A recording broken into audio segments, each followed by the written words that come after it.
Thomas's arrival. It was a warm summer's evening on the West Somerset Railway, and Thomas the Tank Engine was waiting at Dunster Station. He and Sir Topham Hatt had been invited to visit the railway and were on their way to Minehead for a big welcome. "I can't wait to get to Minehead Station and meet everyone," said Thomas excitedly. "You said you had a friend that worked on this railway, didn't you, sir?" "Yes, Thomas, I have," replied Sir Topham Hatt. "Mr. Peters and I have been friends for a long time, and I'm sure you'll get to meet him once we reach Minehead. And I know he's very keen to finally meet you, especially after I told him how useful you are." "Thank you, sir," puffed Thomas proudly.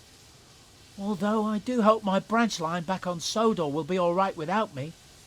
I'm sure my passengers will miss their regular train rides."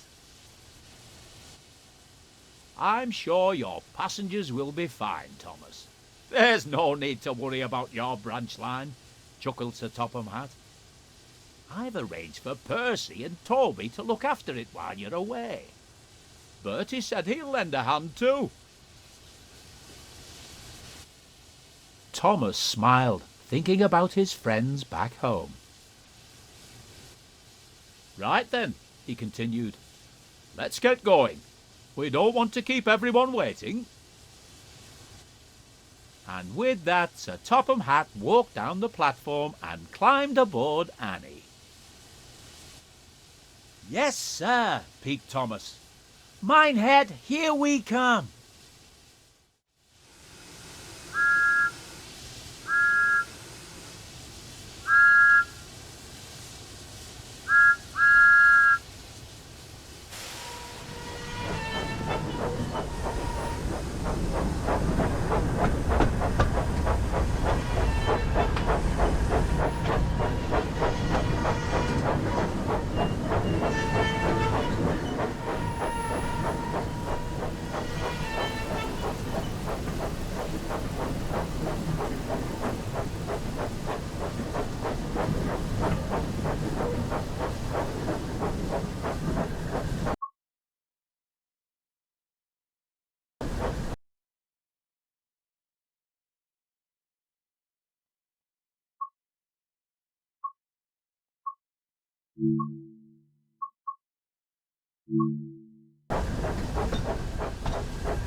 "I wonder what kind of jobs I'll get to do here," wondered Thomas. "I do hope we get there soon. I can't wait to get started." "Yes, it will be nice to finally arrive," said Annie sleepily. "I don't know about you, Clara, but I'm rather looking forward to a nice long rest after our long journey here." "Yes, Annie, it'll be nice to finally rest my wheels for the night. You should get some rest too, Thomas. You don't want to be tired tomorrow, do you?" "But I'm too excited. There's going to be a party tomorrow night to welcome us to the railway, and I want to make a good impression and show everyone that I'm a really useful engine, especially as we've come all this way." "We understand," sympathised Annie. "But as Clarabelle said, you don't want to end up being tired and running late on your first day." Despite his excitement, Thomas couldn't help but be tired too.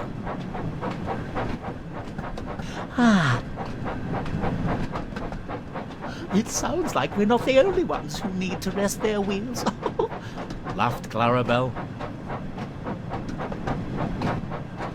"Well, I suppose I am a little tired," he said wearily. "And a good night's rest would be nice before we start work in the morning." The three friends continued their journey towards Minehead, and it wasn't long before they were nearing the station.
Thomas's train pulled into the station, he looked around and noticed a smartly dressed man standing on the platform.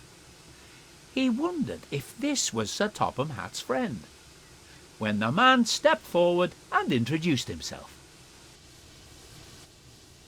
"Hello, and welcome to the West Somerset Railway. You must be Thomas, the famous tank engine I've heard all about. It's great to finally meet you. My name is Mr. Peters, and I must say it's a pleasure to have you here." "Thank you, sir," puffed Thomas.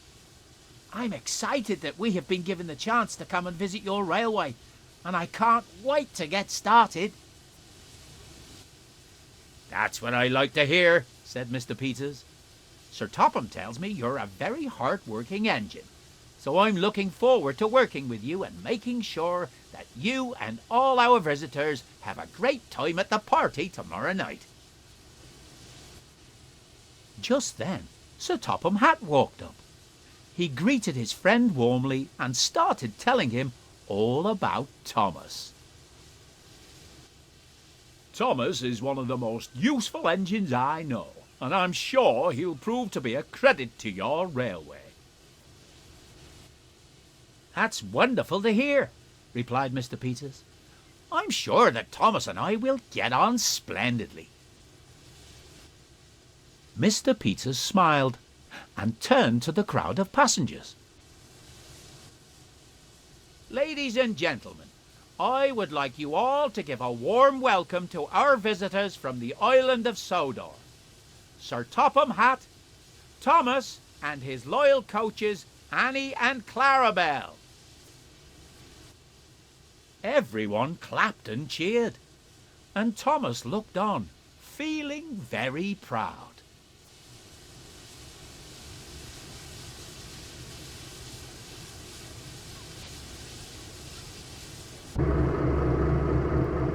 But no one noticed that a familiar diesel engine was watching them from afar.